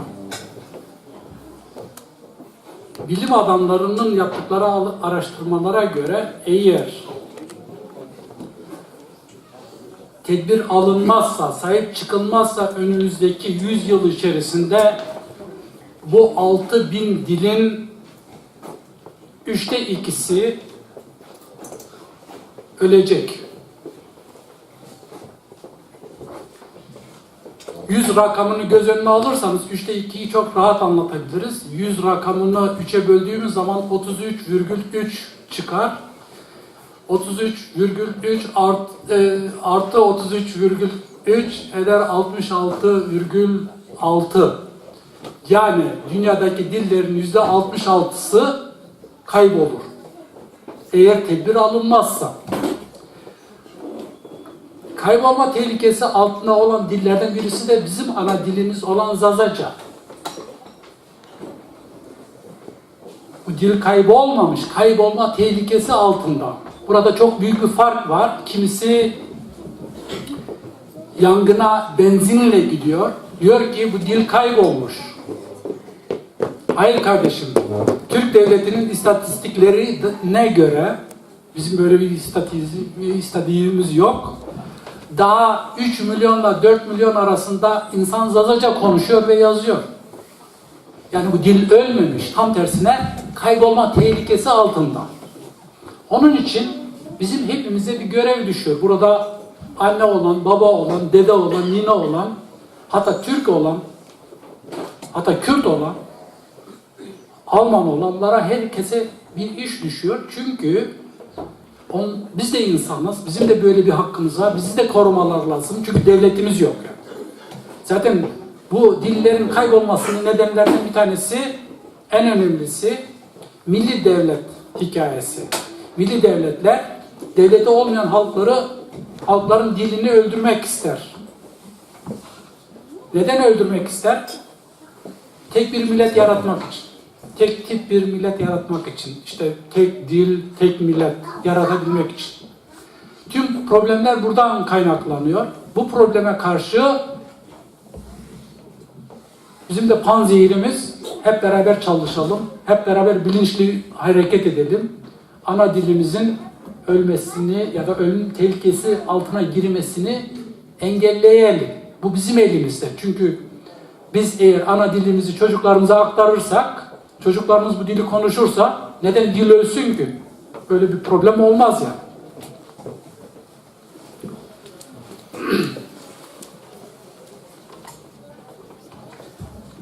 Zazaların bir milli devleti yok. 800 sene önceye kadar varmış. Ama bugün yok. Bugün biz Türkiye Devleti'nin sınırları içerisinde yaşıyoruz. Türkiye Devleti'nin yasalarına göre hareket ediyoruz ve Türkiye Devleti bizi korumak istemiyor. Bizim dilimizi korumak istemiyor. Bizim dilimizi ölmesini, kaybolmasını planlamış durumda. Ama ona karşı biz örgütlü hareket edersek bu tehlike ortadan kalkar. Her milletin bir dili, bir kültürü, bir itikadi var. Her millet farklı kültür zenginliğini kendi dilinde taşıyor. Dil bir kültür hazinesinin anahtarı. Bizim dilimiz de kadim bir dil, eski bir dil. Biraz sonra ona dokunacağım. Türkçeden farklılıklar gösteriyor ve kendine göre bir zenginliği var. Diyeceksiniz ki bu Zaza kelimesini nereden çıkardın? Böyle diyenler mutlaka vardır. Ahamedi kralı Darius, belki duymuşsunuz. Milattan önce 520 yılında Büsüt'ün dağındaki kayalıklara 3 dilde bir yazı yazdırmış. Buna Büsüt'ün anıtı deniliyor. O anıt tam 2538 yaşında. O anıtta bizim halkımızın dilinin ve memleketinin adı geçiyor. Çivi yazısıyla yazılmış.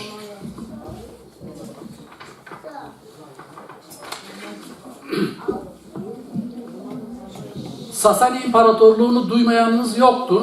Milattan sonra 224 ile 651 yılları arasında tam 440 yıllık bir devlet olma durumu var. Zazaca bu devletin saraylarının dili. Bu devletin konuştuğu, saraylarında konuştuğu dil. Diğer yandan Zazaca Avesta'nın dili. Avesta Zerdüşt dininin bir kutsal kitabı var. O kitabın adı Avesta. Avesta yaklaşık olarak milattan önce 800 ile 1000 yıllar arasında yazılmış. Deniliyor ki bugünkü Yahudilik, bugünkü Hristiyanlık, bugünkü Müslümanlığın anası Zerdüşt dinidir. Avesta dilidir yani. Bilim adamları Zazaca dili ile Avesta dili arasında aradan 3000 yıl geçmesine rağmen bugün dahi çok benzerlikler buluyorlar. Bilim adamlarına göre Zazaca dili Avesta dilinin ta kendisidir. Onun içindir ki biz bugün diyoruz ki zona Hızır'ı. Bizim dilimiz Hızır'ın dilidir. Kutsal bir dildir. Hakikaten kutsal bir dil. Çünkü tüm diller kutsal. Sasanilerden sonra en önemli Zaza devletleri Ziyadin devleti. 150 yıllık bir tarihi var. Ondan sonra Buyidi devleti, çok bilime, hatta İbn Sina'yı yetiştiren bir devlet. İbn Sina, Avicena'yı yetiştiren, çıkaran bir devlet. Bu devletten sonra Selçuklular iş başına geçmiş. O günden beri biz de Türklerin yönetimi altına girmiş bulunuyoruz. Tarih böyle kısaca dile getirmeye çalıştım. Bu ayrıntıları var yani, merak eden olursa. Saygın dil bilimciler, tarihçiler bizim dilimizin işte Avesta'yla, Büsüt'ün anıtlarıyla onları temel alarak çok eski olduğunu, çok kadim olduğunu dile getiriyorlar.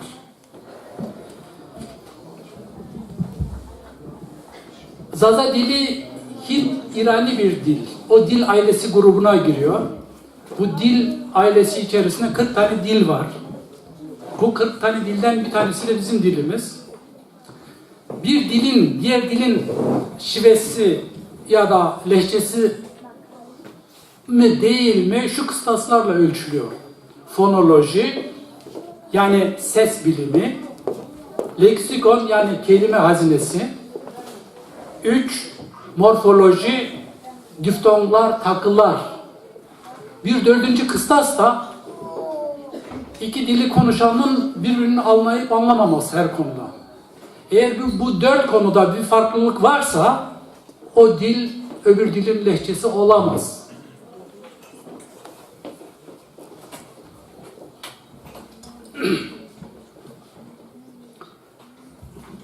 Zazaca zengin bir dil.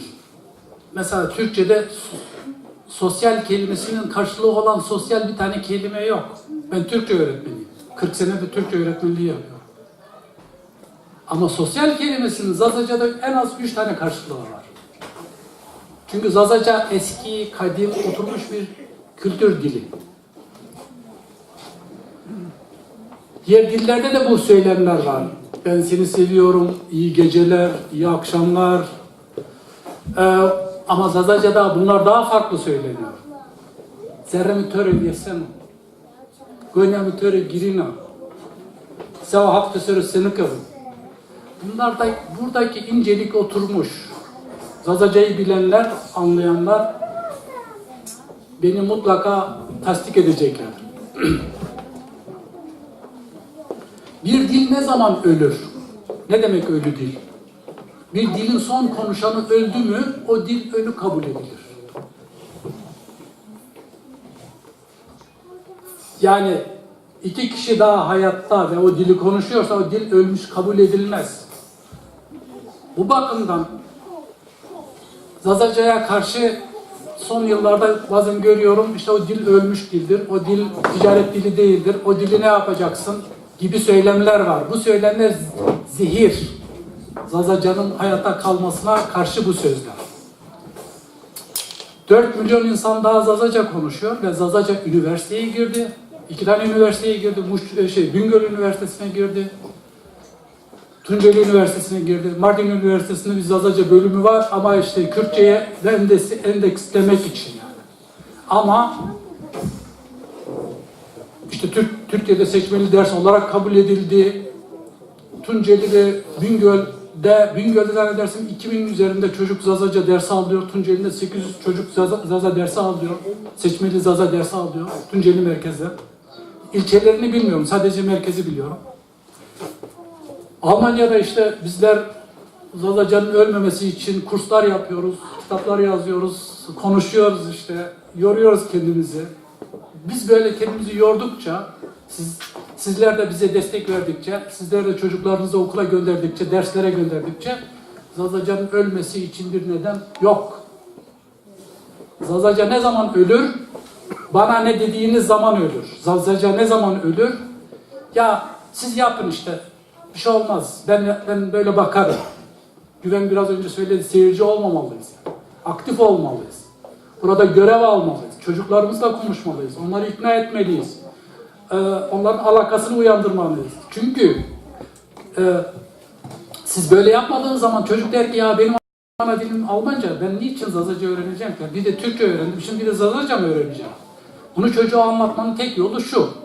Çocuğum, Zazaca seninle benim aramda, benimle babam, dedem, ninem aramda, ninemle ninemin ninesi arasındaki köprü. Eğer sen Zazaca öğrenemezsin, tarihini öğrenemezsin.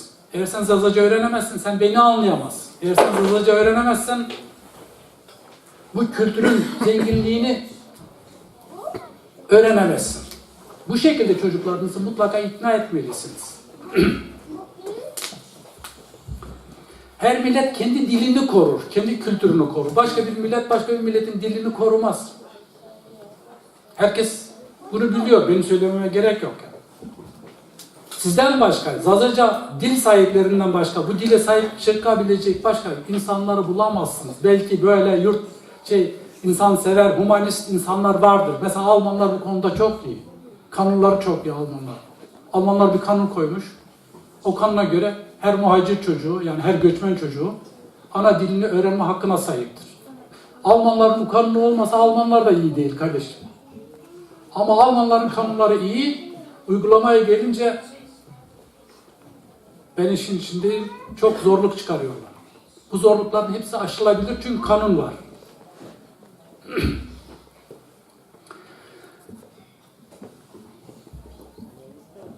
Bilim adamları Karl Hadank, Oskar Mann, Noam Chomsky, Joanna Blau, bunlar saygıdeğer bilim adamları, dil bilimciler bunlar. Uluslararası saygınlığı olan bilim adamları bunlar. Bunlar Zazaca'nın Kürtçeden çok eski olduğunu söylüyor ve tasdik ediyor. Biz nasıl ki çocuğumuza baba diyemeyiz, kızımıza anne diyemeyiz. Biz yani Zazaca'nın Kürtçenin lehçesi olması da ayıp bir şey yani. Ya da öyle propaganda edilmesi ayıp bir şey yani. Bu saygısızlık yani. Bu şu anlama geliyor. Zazaca ölsün, Kürtçe kalsın. Bu saygısızlık yani. Bu saygısızlığı Kürt kardeşlerimiz lütfen vazgeçsinler bundan.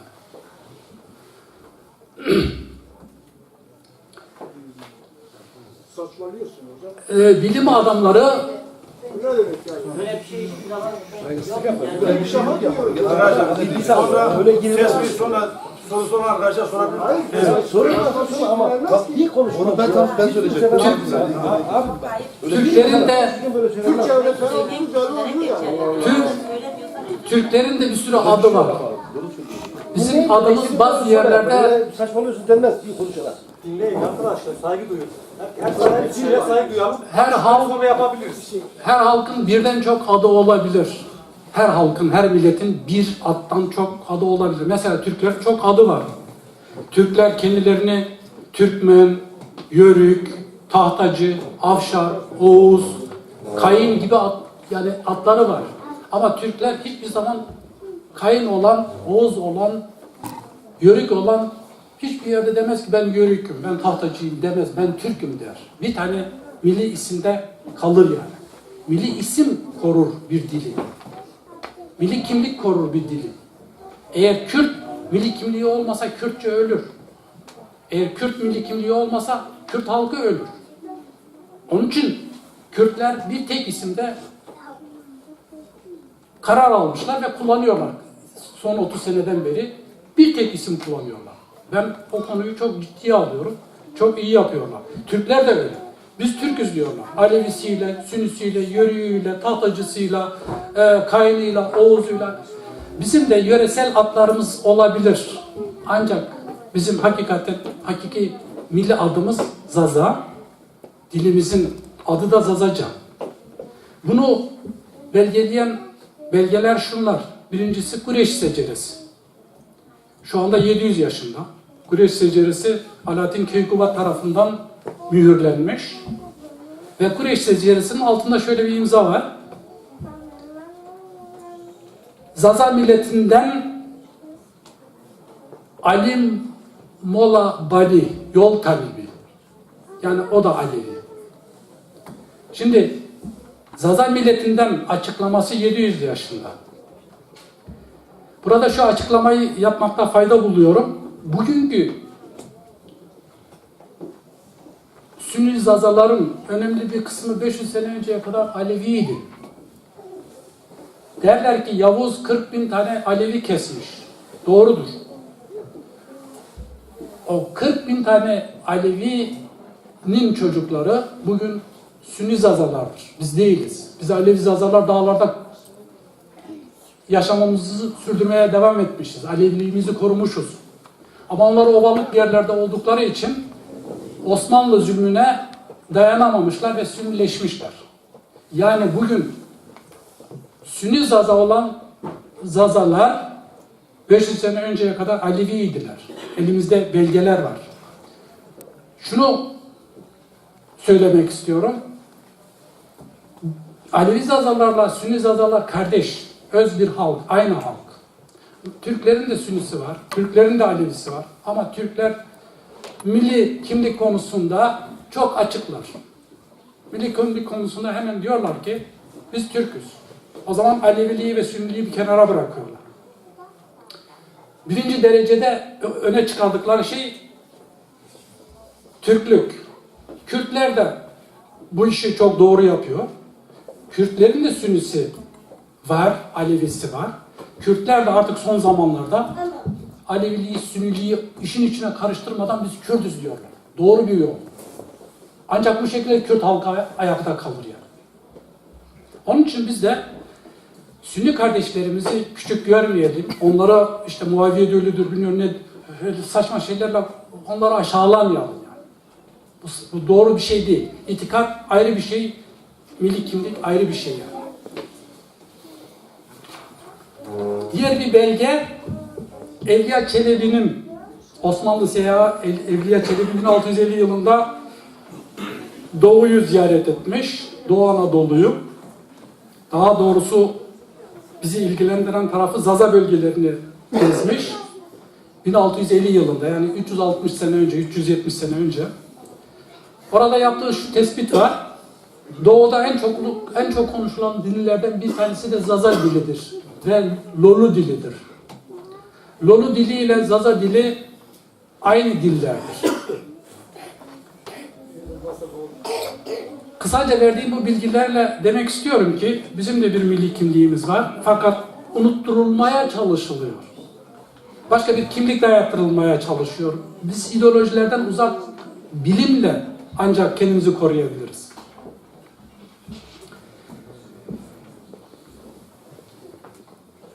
Zazaca'nın ortadan kaybolması bugünden yarına olmaz. Demin söylediğim gibi önümüzdeki 100 yıl gibi bir zaman dilimi söz konusu. Çünkü UNESCO diyor ki 2 kuşak sonra tehlike başlıyor. Kaybolma olayı 2 kuşak sonra. Yani bir kuşağı en az 50 yıl kabul edersek şöyle 100 yıllık bir zamanımız var yani Zazaca'nın öldürülmesi için. Zazaca'yı öldürmek isteyenler en erken 100 sene sonra öldürebilirler. Daha önce mümkün değil. Zazaca için bir sürü iyi imkanlar gelişti. Aynı imkanlar Kürtçe için de gelişti. Zazaca için iyi imkanlar şunlar. Tunceli ve Bingöl Üniversitesi'nde Zaza Dili Edebiyatı bölümleri açıldı. Fakülte düzeyinde bölümler. Bu bölümlerden Munzur Üniversitesi 2016 yılında 35 tane öğretmen mezun etti. Şu anda 35 tane diplomalı Zazaca öğretmeni diplomalı insanlarımız var. Öğretmenlerimiz var yani şu anda. Daha önce yoktu. 2011 yılında Bingöl Üniversitesi uluslararası 1. Zaza Dili Sempozyumu yaptı. Bu yeni bir olaydı. Bu sempozyum hakikaten insanların ufuklarını genişletti, cesaretlerini geliştirdi. 2012'den bu yana işte yerel dil adı altında Kürtçe'de dahil, Arapça'da dahil, bilmiyorum Çerkezce de dahil zannedersem, bu yerel dillerde seçmeli ders hakkı tanındı. O günden bugüne Tunceli ve Bingöl'de özellikle yüzlerce çocuğumuz Zazaca dilini seçmeli ders olarak şu anda almaktadır. En son ben Ekim ayında Tunceli'ne gittim. Bu yıl, geçen senenin Ekim ayında. Oradaki 4 tane öğretmen kardeşimle görüştüm. Onlar 780 dolayında çocuğun Zazaca dersine katıldığını söylediler. Bingöl'de bu rakam 2000'in üzerindeymiş. Son yıllarda Zazaca'da bir devrim oldu kardeşim. Kitaplar yazıldı, filmler yapıldı, videolar yapıldı. Tiyatrolar şu anda turnede. İşte demin senin söylediğin Yılmaz'ın tiyatrosu şu anda turnede. Bizim çocuklarımız benim işte harika tiyatro oynadılar. Bunların hepsi yeni gelişmeler. Daha öncesi yoktu.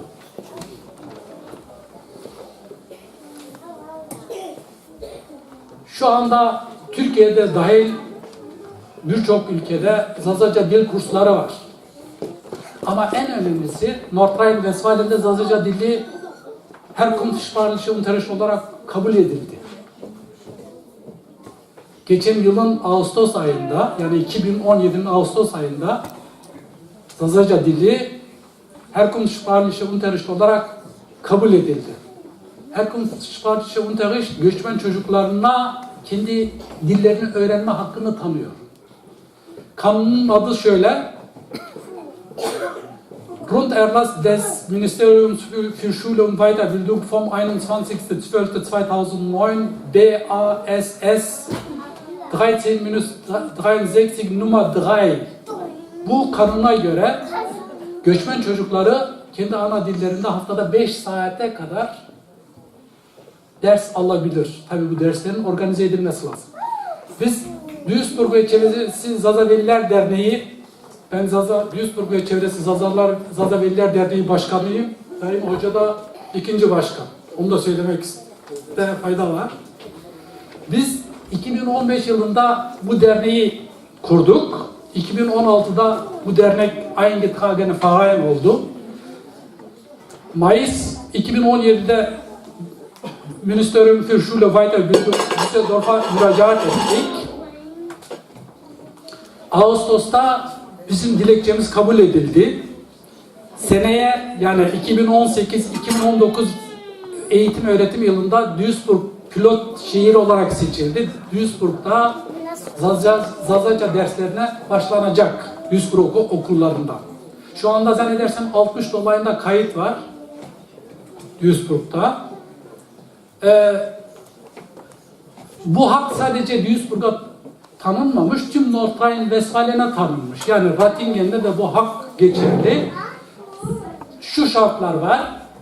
Birinci sınıftan, ilkokul birinci sınıftan 4. sınıfa kadar 15 çocuğun bir araya gelmesi lazım. 15.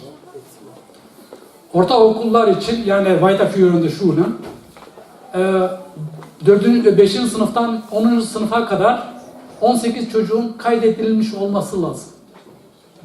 Eğer bu şartları siz Rattingen'de yerine getirirseniz, Rattingen'de de Zazaca dersi haftada 5 saate kadar başlatılabilir yani. Çünkü Rattingen Schulamt'ı da Ministerium'dan bu emri aldı yani. Tüm Schulamt'lara Ministerium bu emri gönderdi. Şu anda Duisburg'da anneler babalar kayıtlarını yapıyor. Mart'ın sonuna kadar kayıt yapmamız lazım. İnşallah 100 kayda, 100 çocuğa ulaşırız. Hedefimiz 100. Zazaca dersleri için ne lazım? Sizler lazımsınız. Sizin çocuklarınız lazım. Siz çocuklarınızı ikna edip Zazaca dersine gönderirseniz Zazaca dersleri sizin bölgenizde başlar ve tüm masrafları Schuland üstleniyor.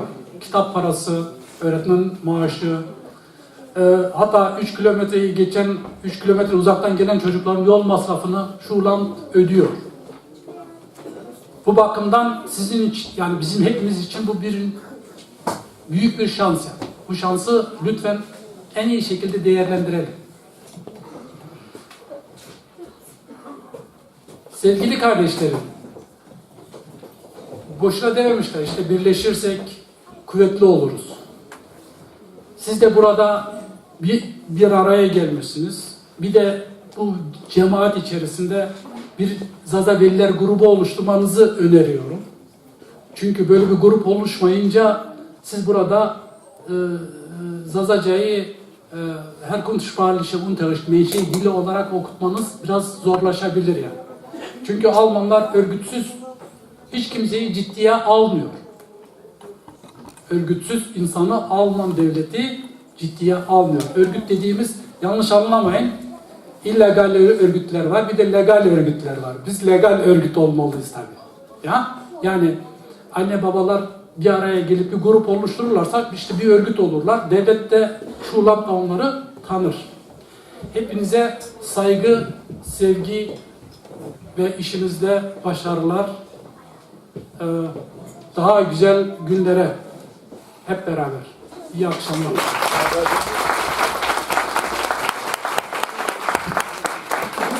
Değerli canlar, arkadaşımıza çok teşekkür ediyoruz. Şimdi daimi arkadaş bir iki tane kılam okuyacak. Ondan sonra yemek kısmına geçeceğiz. Yemeklerimizi yerken size bir sürprizimiz var. Onu istersen sonra açıklayayım. Sonraya bırakalım. Şimdi bir saniye. Şimdi ölmekte olan, dilleri konuşan kim olursa olsun hepsini kutluyorum. Hepsine de teşekkür ediyorum. Onların sayesinde bu diller yaşıyor. Bizde bir kelime derler var. Ana dilimizde güzel bir söz var. Diyorlar ki sen kendi tanı ki millet de seni tanısın. Tohu nasbıkeke sarik tu nasbıkeru. Yani kim olursa olsun kendi kimliğine, inancına, diline sahip olan insanlar kim olursa olsun hepsine de teşekkür ederim. Hepsine de saygı duyuyorum. Çünkü onlar olmasa bu kültürümüz ve dilimiz ve inancımız da yaşamaz. Burada bir panel verildi. Tarihle ilgili, Zaza halkıyla ilgili yani birkaç soru sorma hakkımız yok mu? Böyle soru söyleyin. Sonra bir programımızdan sonra şey yapabiliriz. Yani eğer arkadaşlar da uygun görürsek, zamanlar varsa şey yapabiliriz. Çünkü sonuçta Dünya Dil Günleri dolayısıyla düzenlediğimiz bir palet, bir politik bir palet değil yani. Kimse bunu yanlış anlamasın. Bu sadece kültürel bir panel.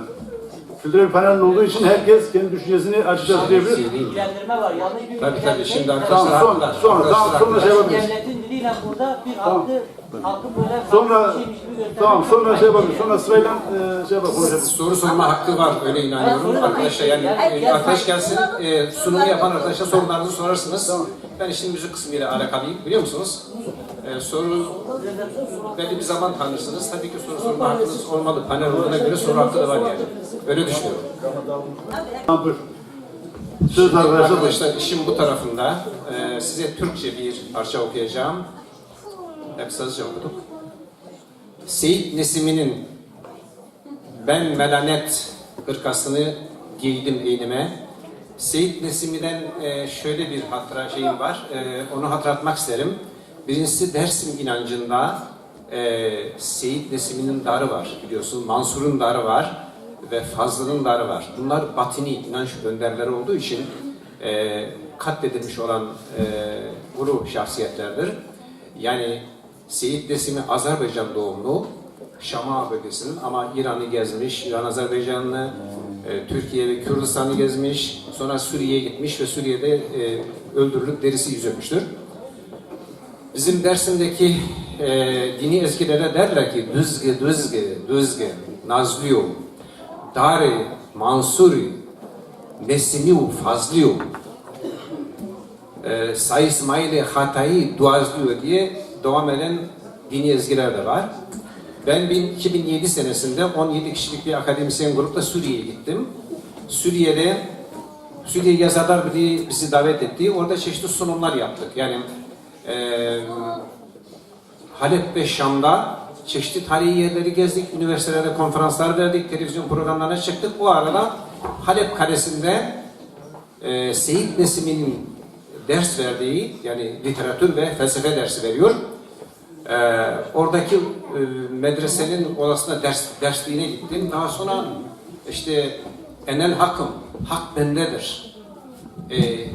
İki cihan bana sığar, ben iki cihana sığmam diye sözlerinden ötürü, batini lafızından ötürü oradaki yobaz idare tarafından öldürülür, derisi yüzülür ve hemen şeyin arkasında, o Halep kalesinin hemen arkasında daha sonraki dönemde oraya gömerler, üzerine türbe yapılır. Ben gittim bizzat türbesini ziyaret ettim. Seyit İmadettin Nesimi El Azerbaycani diye üzerinde yazıyor. Fakat bu ara cihadistler orayı işgal ettikten sonra o bölgeyi, oradaki o çevreyi, türbeyi, o şehri tahrip ettiler. Geçen gün bir arkadaş bana söyledi. Ben de şu anda Nesimi'nin size bir bildiğiniz şeyi okumaya çalışayım.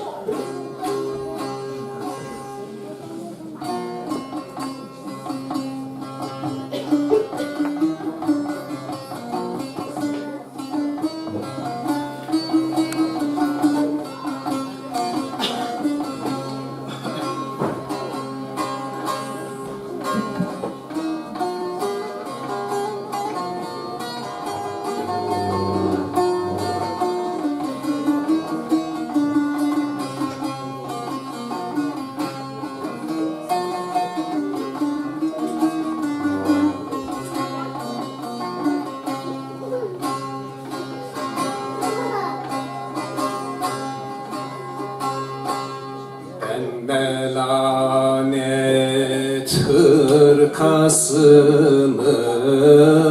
giydim kendim eynime, arı namus şişesini kırdım ise kime ne, kırdım ise kime ne.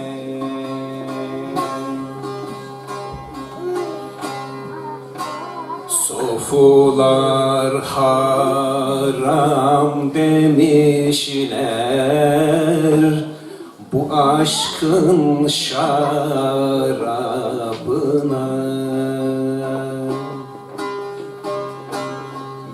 Ben doldurur, ben içerim, günah benim kime ne, günah benim kime ne.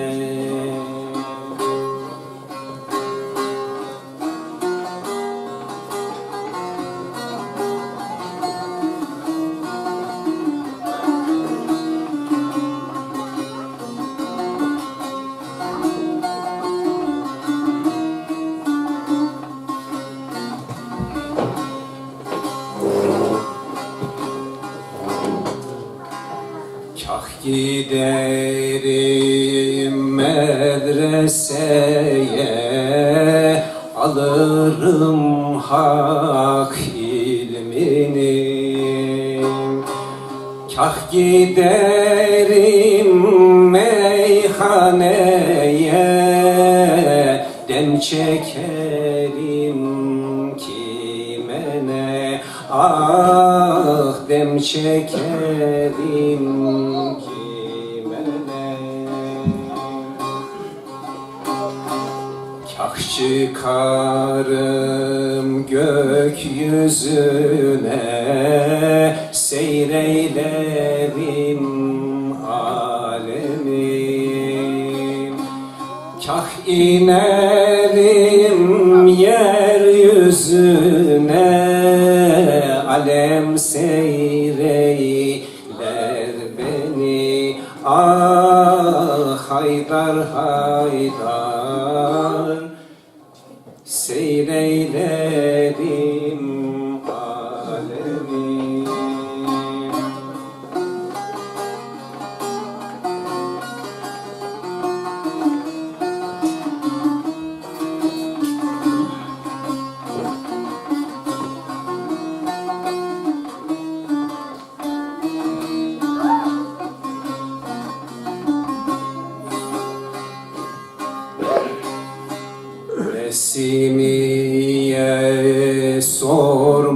Demişler ki yarın ile hoş musun? Hoş olayım, olmayayım, o yar benim kime ne? Ah Haydar Haydar, o yar benim kime ne?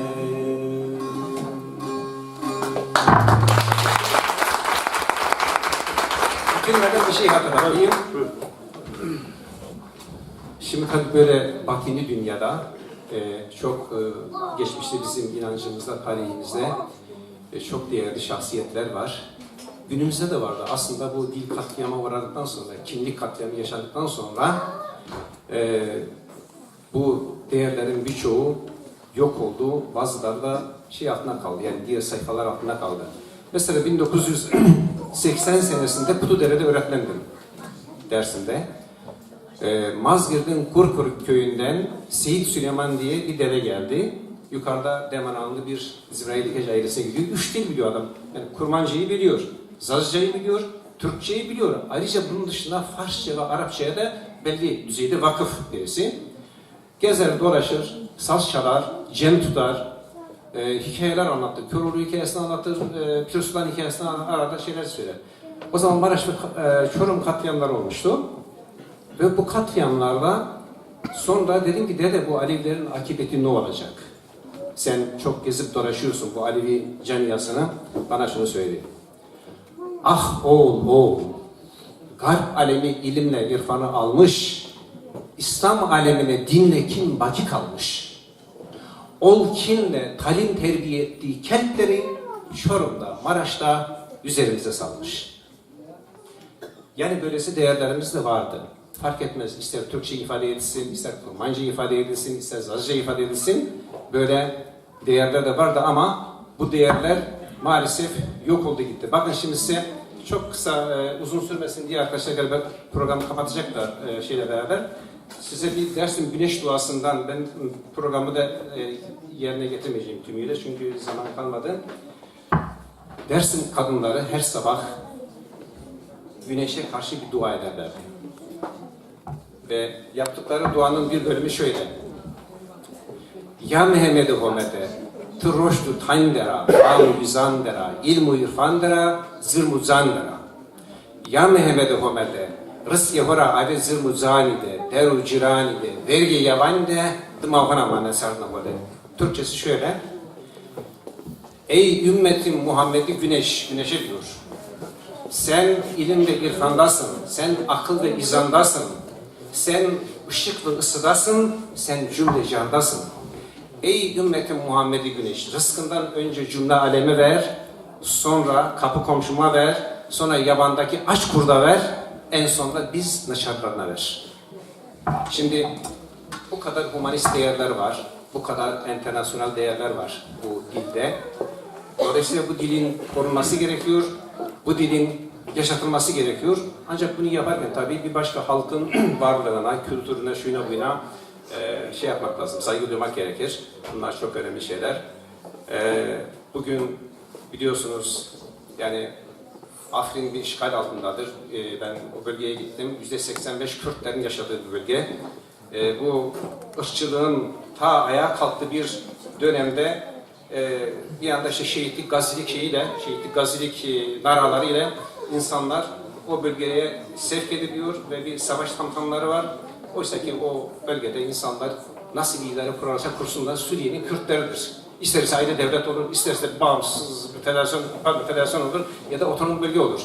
Dolayısıyla bu ırkçılığı da kınamak lazım. Ayrıca Hızır haftasının ayının son haftasında olduğumuz için de hepinizin Hızır bayramını kutlarım.